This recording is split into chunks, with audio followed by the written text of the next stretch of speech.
Hello साथियों, आज की क्लास में हम लोग रेलवे एनटीपीसी का जो एग्ज़ाम था 25 जनवरी 2021 को हुआ था उसके सेकंड शिफ्ट को नहीं, ये तो 10:30 से 12 बजे मतलब कि फर्स्ट शिफ्ट के प्रश्नों को हम लोग देखेंगे। इसमें आप जानते हैं कि एनटीपीसी के जो पेपर हुआ था उसमें टोटल 40 प्रश्न जीके के पूछे गए थे और ये काफ़ी बड़ा दायरा था। जीके के प्रश्न ही एनटीपीसी के लिए काफ़ी इंपॉर्टेंट था। तो आपको मेरिट अगर बनाना है तो आपको जीके पर पकड़ होना चाहिए, क्योंकि जो गणित और रीजनिंग होता है सारे बच्चे बना जाते हैं, और रेलवे का जो मैथ और रीजनिंग होता है लेवल भी उतना हाई नहीं रहता है, सारे लड़के कर जाते हैं। तो आप लोग को सबसे अलग बनने के लिए आपको जीके पर कमांड होना चाहिए, और जीके पर कमांड के लिए आपको प्रीवियस पेपर बनाना पड़ेगा। प्रीवियस का पेपर बनाएंगे और उसके आधार पर प्रश्नों को सॉल्व करेंगे, तब जाके आपका जीके काफ़ी मजबूत हो जाएगा। और आप लोग के लिए इस चैनल पर एनटीपीसी की सारी वीडियो की प्लेलिस्ट अपडेट कर दी गई है। आप लोग जाकर वहां से सारे वीडियो को कवर कर लेंगे, और ये जितना भी एनटीपीसी का पेपर है 30 दिन के अंदर करा दिया जाएगा, क्योंकि अब मई के आसपास एग्जाम होने वाला है।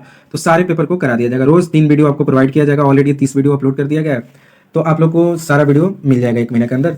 तो आप लोग से बस इतना ही रिक्वेस्ट है, आप लोग को चैनल को सब्सक्राइब कर लेना है और लाइक कर देना है। तो चलिए आज की क्लास को पहला प्रश्न देखते हैं। आज की क्लास का पहला प्रश्न है कि निम्नलिखित में से कौन 2011 में 969 railway engineer regiment of territorial army, TA का फुल फॉर्म होता है टेरिटोरियल आर्मी, में शामिल हुई थी।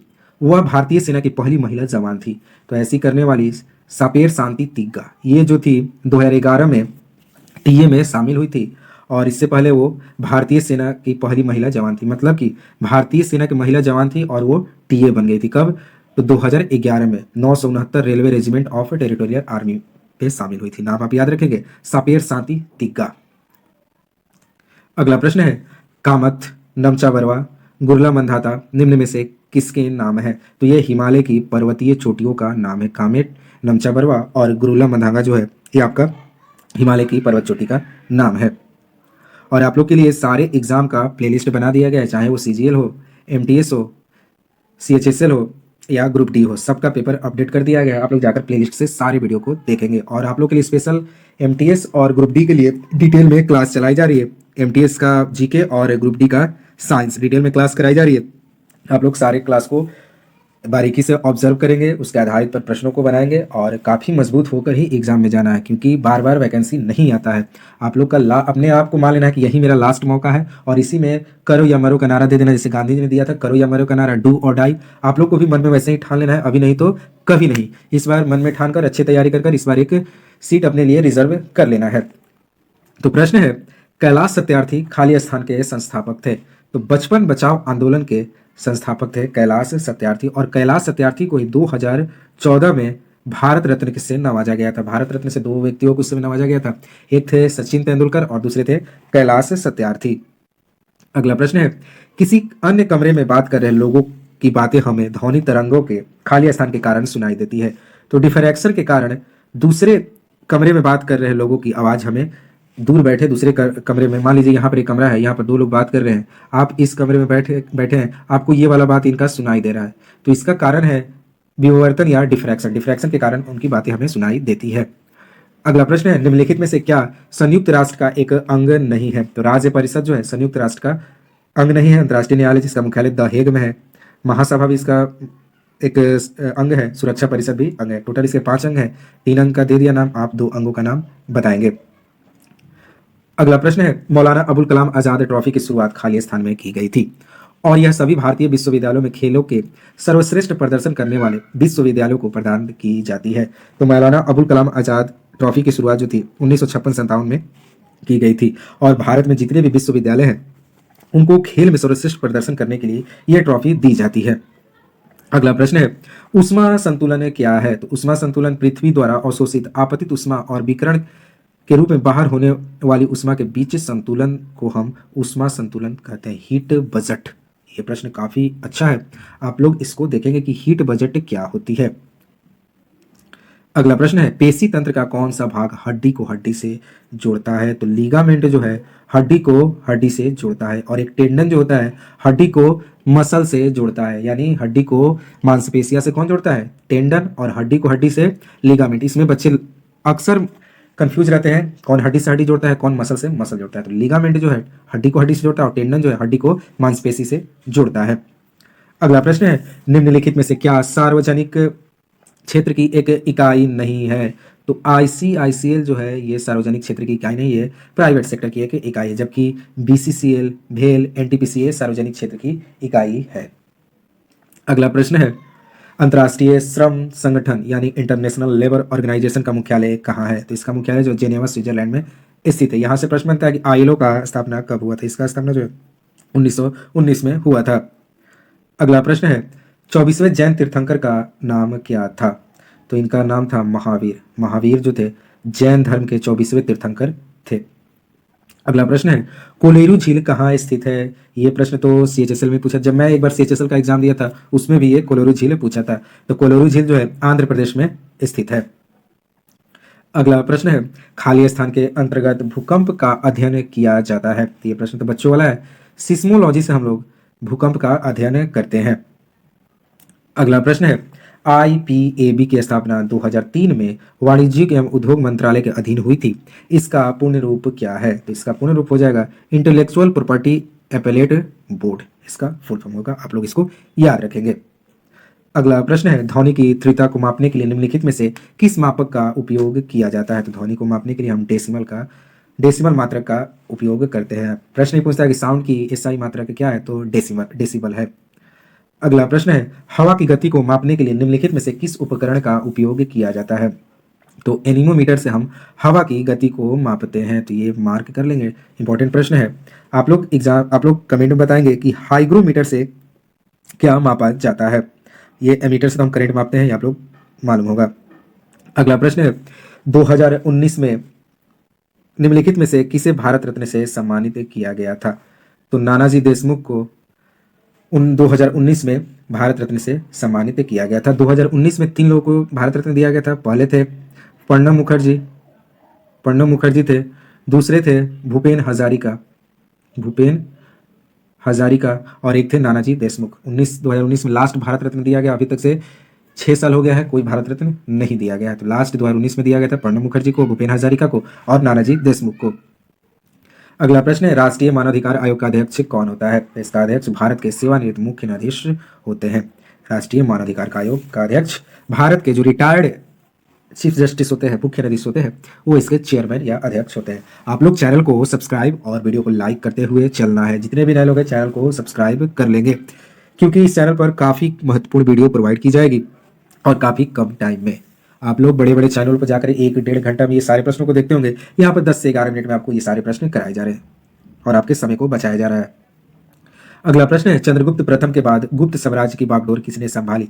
तो इसकी बागडोर जो थी समुद्रगुप्त ने संभाली थी और समुद्रगुप्त को ही भारत का नेपोलियन कहा जाता है। अगला प्रश्न है, खाली स्थान मध्य प्रदेश में भगवान बुद्ध के सम्मान में सम्राट अशोक द्वारा बनवाया गया बौद्ध स्मारक है। तो सांची स्तूप जो है इसको सम्राट अशोक ने बनवाया था और किस लिए? तो भगवान बुद्ध के सम्मान में। और ये सांची स्तूप कहाँ है? तो मध्य प्रदेश में स्थित है। अगला प्रश्न है, निम्न में से कौन सी एक वोलेटाइल मेमोरी है? तो रैम जो है वोलेटाइल मेमोरी है और रैम का फुल फॉर्म होता है रैंडम एक्सेस मेमोरी। ये एग्जाम में पूछता है। और रोम का भी फुल फॉर्म होता है रीड ओनली मेमोरी। तो आप लोग ये सब याद रखेंगे। अगला प्रश्न है, कठियावाड़ प्रायद्वीप खाली स्थान का भौगोलिक और सांस्कृतिक विस्तार है। तो काठियावाड़ प्रायद्वीप जो है राजस्थान का एक भौगोलिक और सांस्कृतिक विस्तार है। अगला प्रश्न है, मोत्सु पर्व भारत के किस भाग में मनाया जाता है? Very very important. तो मोत्सु जो है भारत के नागालैंड में मनाया जाता है। ये प्रश्न तो बार बार पूछा गया, हर एक एग्जाम में पूछा गया है। तो मोत्सु आप लोग याद रखेंगे। बस हॉर्नबिल से काम नहीं चलेगा, आपको हर एक राज्य का त्यौहार पर्व सब याद करना होगा। नागालैंड में तो आप बस याद रखें हॉर्नबिल त्यौहार नागालैंड, लेकिन नागालैंड में और भी त्यौहार मनाए जाते हैं जो कि एग्जाम में बनते हैं। आप लोग को सारे राज्य का प्रमुख त्योहारों को याद करना होगा। अगला प्रश्न है, भारत के पहले बीम वेपन काली 5000 को किसके द्वारा विकसित किया गया था? तो DRDO और बार्क ने मिलकर भारत के पहले विम वेपन जो था इसका नाम था काली 5000, इसका विकास DRDO और बार्क ने किया था। अगला प्रश्न है, निम्नलिखित में से क्या ग्रामीण विकास का समर्थन नहीं करता है? तो शहरी ऋण जो है ग्रामीण विकास का समर्थन नहीं करता है। अगला प्रश्न है, नॉन वोलेटाइल मेमोरी एक प्रकार की कंप्यूटर मेमोरी है जो कंप्यूटर के चालू ना होने पर संग्रहित सूचनाओं को प्राप्त कर सकती है। तो नॉन वोलेटाइल मेमोरी वो कार्य करती है जब कंप्यूटर बंद रहता है तो उसके सारे सूचनाओं को रिटेन करती है, प्राप्त करती है। अगला प्रश्न है 1929 में दिल्ली की केंद्रीय विधानसभा की में किन दो स्वतंत्रता सेनानियों ने स्मोक बम फेंके थे? तो ये प्रश्न फिर पूछ लिया गया। तो भगत सिंह और बटुकेश्वर दत्त ने 1929 में दिल्ली के केंद्रीय विधानसभा में स्मोक वाले बम फेंके थे। ऐसा बम था जिससे किसी को क्षति ना पहुंचे, बस वो सरकार को अपनी आवाज सुनाना चाहते थे। अगला प्रश्न है प्लूटो ग्रह की खोज किसने की थी? तो क्लाइड टॉमबैक जो था ये प्लूटो ग्रह की खोज की थी। आप लोग को टोटल 8 ग्रह को याद करना होगा। 8 ग्रह से जितने भी फैक्ट बनते हैं आप लोग को उसमें सूर्य को भी इंक्लूड करना होगा। आपको सब पढ़ना होगा। इसका दिन रात कितने दिन का होता है, ये सूर्य का चक्कर कितने टाइम में लगाता है, अपने अक्ष पे कितने दिन में एक घूर्णन करते हैं, इनके कितने उपग्रह हैं, किसके उपग्रह सर्वाधिक है, इनका क्रम क्या है, पृथ्वी के नज़दीक कौन है, सूर्य के नज़दीक कौन है। इसे जितने फैक्ट बनते हैं आप लोग को सौरमंडल के सारे प्रश्नों को पढ़ जाना है। अगला प्रश्न है माँ के गर्भ में बच्चा खाली स्थान के माध्यम से अपना पोषण प्राप्त करता है। तो प्लासेंटा के मदद से माँ के गर्भ में जो बच्चा होता है अपना पोषण प्राप्त करता है, भोजन प्राप्त करता है, न्यूट्रिएंट्स प्राप्त करता है प्लासेंटा के माध्यम से। हिंदी में आप देख लीजिए बीजांडासन। अगला प्रश्न है दुनिया का पहला आधिकारिक एयरमेल फरवरी 2011 में खाली स्थान से भेजा गया था। तो दुनिया का पहला आधिकारिक एयरमेल जो था 1911 में इलाहाबाद से नैनी भेजा गया था। इलाहाबाद से नैनी भेजा गया था। कौन? तो पहला आधिकारिक एयरमेल कब? तो 1911 में। अगला प्रश्न है नीला थोथा का रासायनिक नाम क्या है? कॉपर सल्फेट नीला थोथा का रासायनिक नाम है। अगला प्रश्न है निम्नलिखित में से क्या भारत की प्रमुख कार्यक्रम नहीं है? तो मरुस्थल विकास कार्यक्रम जो है ये भारत का कोई भी कार्यक्रम नहीं है। कोई नहीं चाहेगा कि भारत अपने देश में अपने राज्य में मरुस्थल का विकास हो। सब लोग चाहते हैं कि हरा भरा हमारा भूमि रहे। कोई नहीं चाहता कि मरुस्थल का विकास हो। लेकिन सर्व शिक्षा अभियान, राष्ट्रीय ग्रामीण स्वास्थ्य मिशन, प्रधानमंत्री आवास योजना ये भारत सरकार का योजना कार्यक्रम है। अगला प्रश्न है प्रमुख कंप्यूटर शब्दावली में आईडीएन का पूर्ण रूप क्या है? तो इसका फुल होता है इंटरनेशनलाइज्ड डोमेन नेम जो है आईडीएन का फुल फॉर्म होता है। अगला प्रश्न है खिलाफत आंदोलन की शुरुआत खाली स्थान में हुई थी। तो तुर्की में खिलाफत आंदोलन की शुरुआत की गई थी। अगला प्रश्न है भारत का सबसे बड़ा नाभिकीय शक्ति केंद्र खाली स्थान में स्थित है। तो ये जो है तारापुर में स्थित है। भारत का सबसे बड़ा नाभिकीय शक्ति केंद्र जो है तारापुर में स्थित है। अगला प्रश्न है NCSM संस्कृति मंत्रालय के अधीन एक स्वायत्त संस्था है। इसका पूर्ण रूप क्या है? तो आप देख रहे हैं कि पूर्ण रूप से दो तीन प्रश्न बन रहे हैं हर एक शिफ्ट में।